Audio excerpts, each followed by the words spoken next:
So the Six Nations is officially at the halfway point, and we have had some twists, some turns, some upsets and some heartbreak.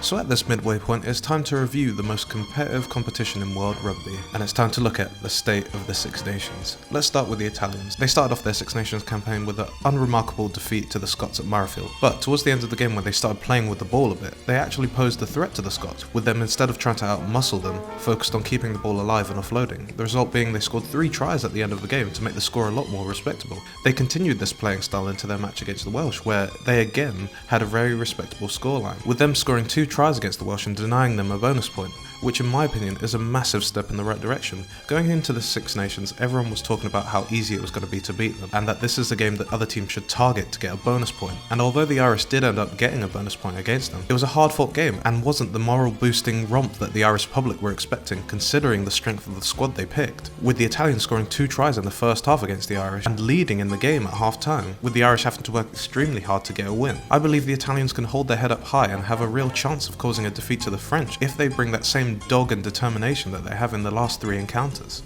Speaking of the French, it's been quite the rollercoaster for them this championship, with them starting off extremely well against the Welsh, but then accidentally pressing the self-destruct button and practically giving the Welsh the victory at the Stade de France. And the aftermath of their kamikaze was even felt the next week in Twickenham, with their lack of out-and-out back 3 players being in the starting squad exploited by the English as they were given a bit of a beating. But even in this massive defeat, you could see the attacking flair still on show, as they scored a magnificent try in the first half at Twickenham. And with the Scots' injury troubles en route to Paris, the French seized the opportunity and brought a very professional performance, with them getting the bonus point and playing some exceptional rugby at times. Speaking of the Scots, God, what a torrid time they've had.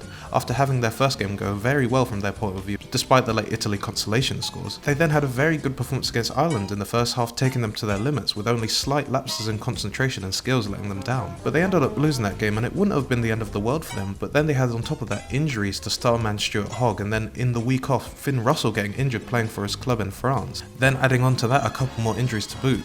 Their new reality became that their seemingly easy game against the French turned into a bit of an uphill struggle, which unfortunately they couldn't get over the top of, as they left Paris with nothing on the day. On that same day, another massive game occurred in Cardiff. England played Wales, the only 2 teams who were still undefeated at the time, with England putting together their best performance in years to beat the Irish in the first game of the championship, then complementing that performance by having a convincing win against the French the next week. Wales, on the other hand, hadn't quite hit their stride, with a lucky victory in Paris to start the tournament, then an average performance against the Italians in Rome.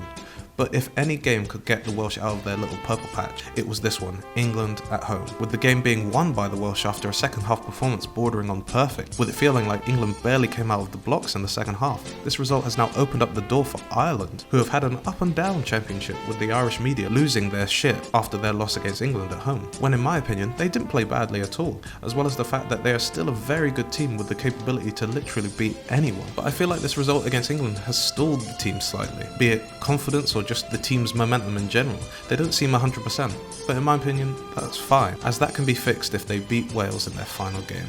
I think they can comfortably beat the French in 2 weeks, as at the moment it doesn't seem like they have anything groundbreaking up their sleeve. So this Six Nations may come down to the last games, with Wales and Ireland facing off and England facing Scotland. And I think all this drama and unpredictability is awesome. This year I have felt an even more extreme admiration for the Six Nations. It feels like a tournament that has come into its own, with a renaissance of the Scottish as well as the Italians being now in a position where they're a very difficult nut to crack open, rather than being the open bowl of tri-laking soup that they were in previous years. Then you add on how mad the French team's fluctuations in form are, and the rebirth of Irish and Welsh rugby as a force to be reckoned with. Then you have the England team, who probably peaked 2 years too soon, but seem to have got the wheels somewhat back on the tracks. Adding all those newfound competitive factors together, this tournament has no choice but to be great. And in a World Cup year, a solid competitive international scene will do wonders for new fans of the sport, which is a great place for the state of the Six Nations to be. Signed, NGJ.